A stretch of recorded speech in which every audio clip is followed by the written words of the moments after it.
warahmatullahi wabarakatuh. Perkenalkan, nama saya Nurul Amalia dari Fakultas Tarbiyah dan Ilmu Keguruan, Program Studi Tadris Bahasa Inggris Lokal 3. Adanya video ini untuk memenuhi persyaratan penilaian ujian tengah semester mata kuliah filsafat umum. Langsung saja, di sini saya akan menjelaskan beberapa materi yang telah saya pelajari pada pertengahan semester ini. Yang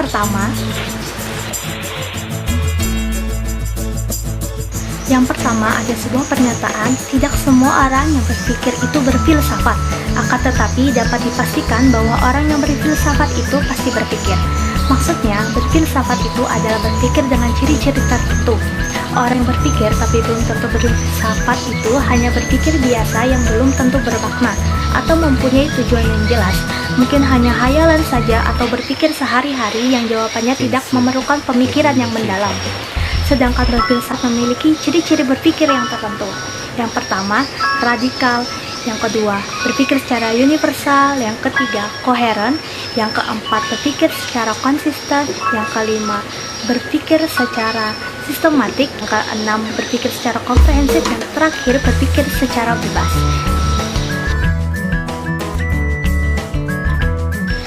Sejarah filsafat dimulai pada zaman Yunani kuno. Lahirnya filsafat dan dimulailah tahap pemikiran rasionalisme pada zaman ini. Pemikiran rasionalisme manusia tentang alam semesta. Lalu dilanjut di zaman pertengahan. Secara garis besar terbagi menjadi dua, yaitu skolastik Islam dan skolastik Kristen. Pada skolastik Islam, filosof Islamlah yang mengenalkan filsafatnya Aristoteles kepada orang-orang Barat. Lalu pada skolastik Kristen, kekuasaan agama yang mendominasi sehingga filosof dibatasi dan dilarang untuk berpikir, sehingga ilmu pengetahuan dan filsafat tidak berkembang pada zaman itu. Selanjutnya, zaman Renaissance. Pada zaman ini lahir kembali kebebasan manusia dalam berpikir dan perlahan melepaskan diri dari kekuasaan gereja. Ciri berpikir beda dengan pada abad pertengahan yang fokus dengan keagamaan. Lalu zaman modern, yaitu zaman pencerahan. Pada zaman ini ada semboyan sapere aude atau beranilah berpikir sendiri. Dengan semboyan itu manusia bersemangat menemukan hal-hal baru mereka. Mereka memanfaatkan akal atau pemikiran rasionalisme mereka untuk memaksimalkan semaksimal mungkin untuk menggapai perubahan, kemajuan, pertumbuhan, peradaban, reformasi, bahkan revolusi. Selanjutnya adalah definisi filsafat dan penjelasan cabang-cabangnya. Filsafat adalah suatu prinsip atau asas keilmuan untuk menelusuri suatu kebenaran objek dengan modal berpikir secara radikal. Dan filsafat terbagi menjadi dua, yaitu filsafat umum dan filsafat khusus. Dalam filsafat umum yang pertama adalah metafisika. Metafisika adalah cabang filsafat yang mempelajari hakikat realitas terdalam dari segala sesuatu. Lalu, metafisika terbagi lagi menjadi yang pertama, ontologi, cabang filsafat yang membahas keberadaan sesuatu yang bersifat konkret. Yang kedua, kosmologi. Kosmologi adalah pengetahuan filosofis tentang keteraturan alam. Humanologi, cabang ilmu filsafat yang membahas mengenai makna menjadi manusia. Lalu yang terakhir, teologi, ilmu yang mempelajari segala sesuatu yang berkaitan dengan keyakinan beragama. Lalu cabang umum yang kedua, epistemologi. Epistemologi adalah bagian filsafat yang menerangkan tentang terjadinya pengetahuan dan sumber pengetahuan. Lalu cabang umum yang ketiga adalah logika. Logika adalah cabang filsafat yang menyelidiki lurus tidaknya suatu pemikiran kita. Lalu terbagi menjadi dua. Yang pertama, logika deduktif. Logika deduktif dilakukan untuk menarik kesimpulan dari hal umum ke hal khusus.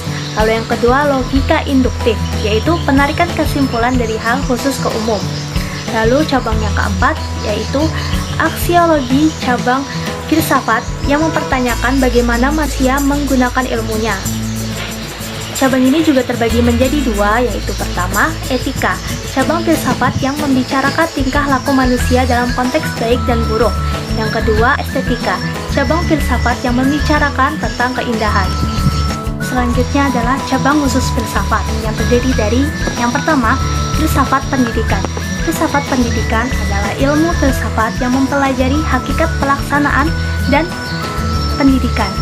Bahan yang dipelajari meliputi tujuan, latar belakang, cara, hasil, dan hakikat pendidikan. Yang kedua, filsafat hukum, yaitu cabang filsafat yang membicarakan apa hakikat hukum itu, apa tujuannya, mengapa dia ada, dan mengapa harus tunduk kepada hukum. Lalu selanjutnya, filsafat sejarah, yaitu cabang ilmu yang mengkaji tentang sebab terjadinya sesuatu secara mendalam yang berdasarkan pada pikiran dan rasio.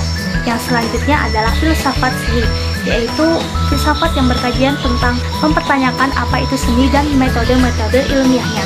Lalu ada filsafat logika. Filsafat logika membicarakan tentang aturan-aturan berpikir, dan yang terakhir filsafat ilmu tentang hakikat ilmu. Yang terakhir yaitu filsafat berperan sebagai cara berpikir untuk manusia melakukan tindakan, karena filsafat berpikir secara radikal, universal, konseptual, koheren atau konsisten, dan sistematis. Dengan menggunakan kerangka berpikir tersebut, individu akan berpikir, menentukan tindakan secara objektif, efisien, terarah, dan proporsional.